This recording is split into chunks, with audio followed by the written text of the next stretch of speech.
Hubba and Riya. Hubba is the love of fame, the love of being known. And Riya is to show off in one's actions, where the external is different from the internal. Well, the interesting thing about this topic is that, classically speaking, this topic was something that was primarily for scholars. Imam Ghazali wrote these words, and he was actually writing to the ulama, to the qurra, because they were the ones with the platform. Therefore, they were the ones that were most susceptible to this specific spiritual dilemma and spiritual disease, which is hubbijah. Now, the crazy part about the time that we live in today is we've found a way to give every single human being who just has one of these a platform for fame, a means for your name, immortality, in a way where my name lives on beyond me. We found a way for everyone to be on the stage, to be observed, even if you're the only one liking your profile. At least I'm on the stage. Now, the primary problem that most people fall into is they forget what is maqsood li dhatihi and maqsood li ghayrihi. What that means is some things are a objective in and of themselves, and some things are a means to something else. See, the most dangerous part about fame is that when you love fame, it becomes the objective of all that you do, not a means for anything else. Now you may say, okay, so what's the big deal? What's the conclusion of that? Well, people will seek to become famous by the most idiotic of things. Check YouTube. They'll go viral doing the stupidest of things for that moment of fame, because after all, fame is what we all want. Fame is maqsood li dhati. What matters is I got those 5 seconds that the whole world knew my name. Now, there's a negative and there's 2 negative consequences of this fame though, and they're polar opposites. I'll name one, you tell me the other. One is depression. Someone tell me the other one. One is depression. What's the other? Extreme narcissism. Take that nice selfie, post it on Instagram, one of 2 things. Likes come in. It starts to feel good. There's like chemical release, they say, that's coming as those likes are coming. And you keep checking them. And you become enamored with your own beauty and your own self. You guys know where the word narcissism came from Greek mythology. The one who was so beautiful, and his enemy wanted to destroy him. This is how vanity destroys you. His enemy wanted to destroy him, so he lured him over to a pool of water. And when he gazed inside, he looked at his own self in the reflection, and when he saw how beautiful he was, look at Muad, mashallah, look at Jameel, mashallah. He looked at his own beauty, and what happened?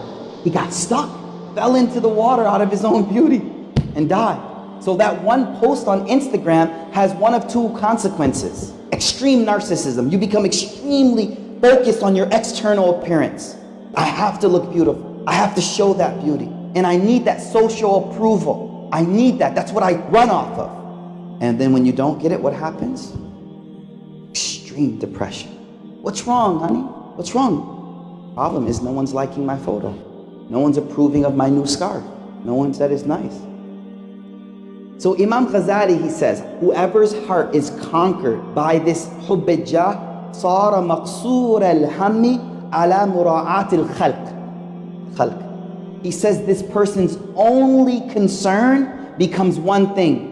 What do the people think?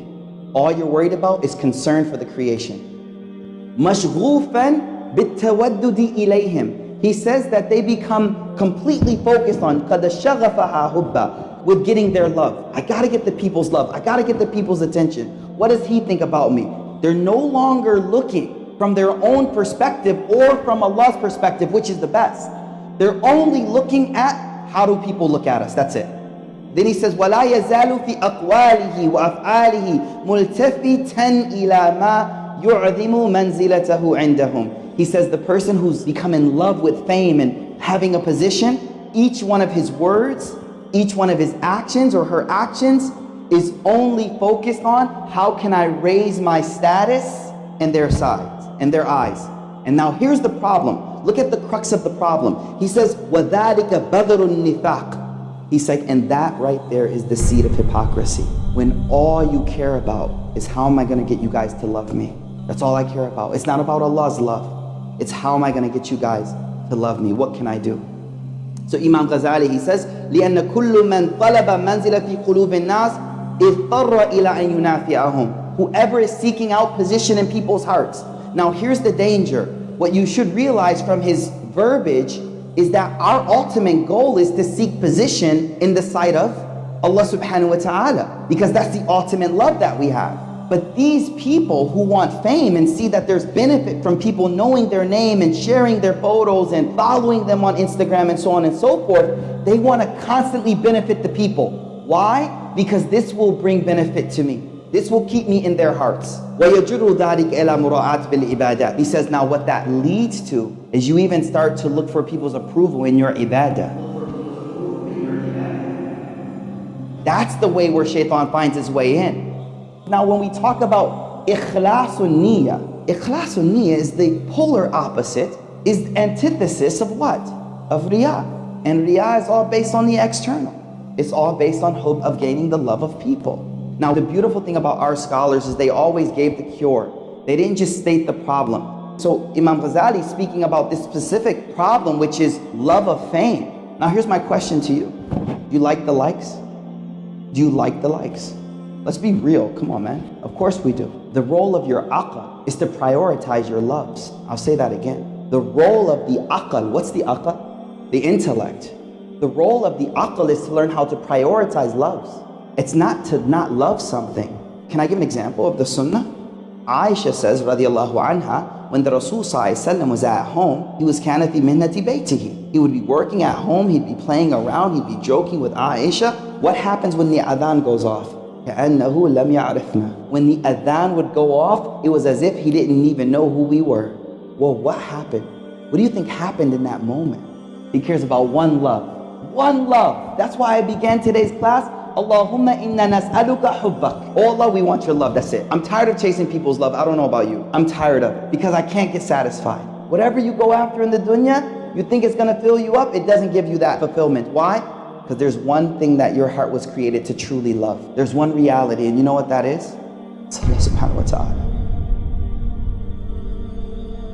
A higher love has to be given preference over a lower love. So we like the likes, correct? But what we have to learn how to do is to create a higher love than those lower things. So the point I'm trying to make is psychologically we have to learn how to create and prioritize the loves that we want to have over the loves that we don't want to have. That is the role of the aql. That's why when they asked Umar bin Khattab, how do you know what to do? He says, I listen to my nafs, I do the opposite. I listen to what my nafs wants to do, the lower self. Lower nafs says, go back to sleep. I say, all right, cool, let's get up. In one hadith, which is the most beautiful hadith, regarding this topic of being famous versus being unknown, which is narrated, and Hakim Mustadrik narrates it, Imam Tirmidhi narrates it, and a few others.